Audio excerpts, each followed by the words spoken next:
Edison with you, and as you know, despite what some politicians might say, the jury is actually not out on climate change. It's real, and Josh Fox, you're here not only as an eyewitness, but the media is for the first time paying attention because of much of your good work. Thank you for saying that. I mean, I think, I was a person who got completely sucked into the battles against the fossil fuel industry, not because I was an environmentalist or a full-time campaigner, but because the fossil fuel industry basically came knocking at my door in Pennsylvania, finding, yes, water contamination, air pollution, health crisis, people who could light their water on fire. And then that led me to 25 states around the United States, to the largest drilling campaign in history, watching this incredible, rapacious industry destroy people's lives, destroy people's farms, destroy watersheds. That became a film called GASLAND, went to Sundance, got on HBO, was, like you said, nominated for an Oscar, seen by probably 50 million people in 30 countries. And that prompted me to make GASLAND II, which was an investigation into our government. It was like, well, if everybody knows about fracking, why isn't the government doing anything about it? Oh, that's the good question. Gosh, why isn't it? And then that pivots nicely into your latest, which is on HBO right now, on demand, available absolutely everywhere. How to love the world and let go of all things climate can't change. Almost kind of the other way around. How to let go of the world and love all the things. Yes, thank you. That's okay. It's a long title. It's probably the longest title in documentary history, but first in your heart. Definitely first in my heart. And just to point out, sort of an eyewitness report, Josh, I was down in Haiti, or next to Haiti, actually, the Dominican Republic and Cuba, and we were pouring cement floors and doing the things that we actually get off on. We can't explain that. Another conversation for another time. But there was Hurricane Matthew. There it was, Category 5, then down to a 4, chasing our ship all the way back to Miami. This fucker was on my ass, and it was blowing, and the waves were splashing over me. You couldn't believe it. And the level of these hurricanes we've never seen before, yet conspicuously missing on any of the local news reports, was the word climate change or golly gosh. It was just, mega hurricane. But I was stuck in it, and I knew something was off. You know something, Kerry? I call this the architecture of denial. It doesn't have to just be that we say on the news, climate change doesn't exist.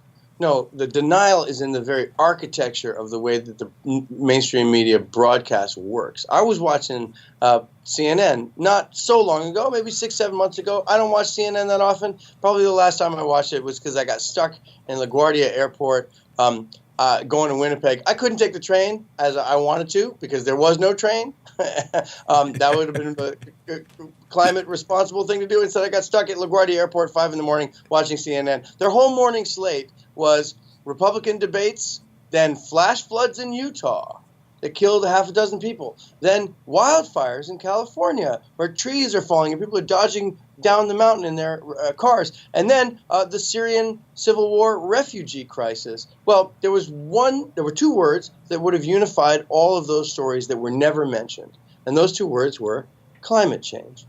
Flash floods in Utah, climate change. Fires in California, worsened by drought from extreme weather, climate change. Okay. The Syrian refugee crisis, not a lot of people know this, but Syria's civil war was kicked off by the worst drought in the history of the country, 5 years of no rain.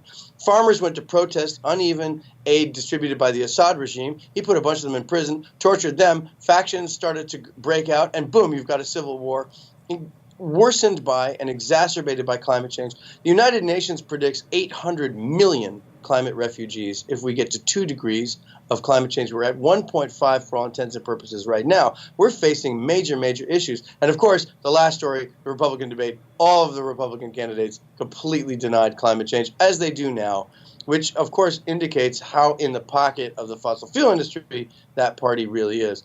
Look, that's the architecture of our denial. Our media doesn't have to come out and say climate change doesn't exist. They simply have to ignore it in the middle of a whole slate full of climate stories. And you see this all the time, just like you mentioned about Hurricane Matthew. I guess it's time to get to the money shot here, Josh. The money shot, of course, would be what can we do about it? We as in you and me. It rhymes, so it must be a true statement, of course. Right. That's the American way to do it. What can we do together to mitigate this in our own ways? So for me, this is not about changing your light bulb. It's not about, driving a Prius, becoming a vegan, flying less. Yes, of course, all those things will help. But those are all about the individual. That's like me beating myself up. Oh, my God, how am I going to personally solve a crisis that I had no part in creating or, that I inherited from birth? And now I'm going to totally flog myself into some kind of state of individual shame and guilt and sorrow. And I'm going to change. Well, okay, look, all those things will help. Becoming a vegan, becoming a vegetarian, driving less, all those things would be great. But what we need now is collective political action, group political action. Climate change activism is a team sport. Luckily, that's happening all around you. You have groups that are forming, 350.org. You have LA Against Urban Drilling. I think you have LA Progressives. You certainly had an incredible momentum with the Bernie Sanders campaign. You have people who are really going out there doing the work. We are calling people to go to Standing Rock.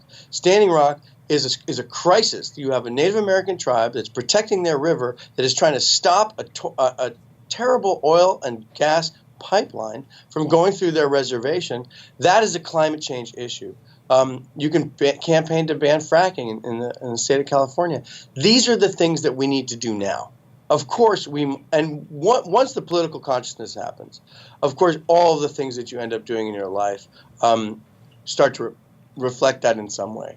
But the first step for me is get out of your own way, stop being so obsessed with yourself, and get out there with a group. You might meet the most favorite people you've ever met in your whole life. I certainly have.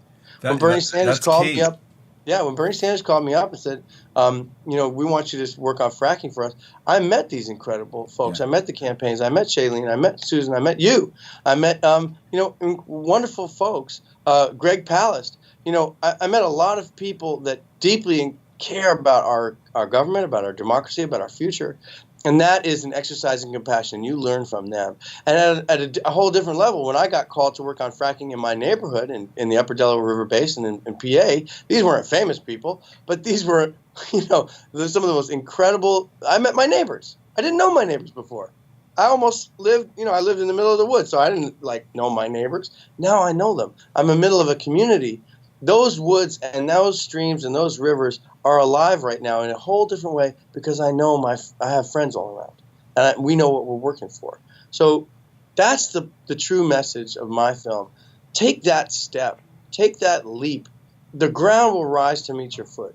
It's like a trust fall. It's going to catch you, but you have to take that step out of the ordinary. You got to break the trance of the social media, break the trance of the computer and the cell phone, and walk out and meet real people and do real actions. There are some films that might get 1 million signatures on a petition.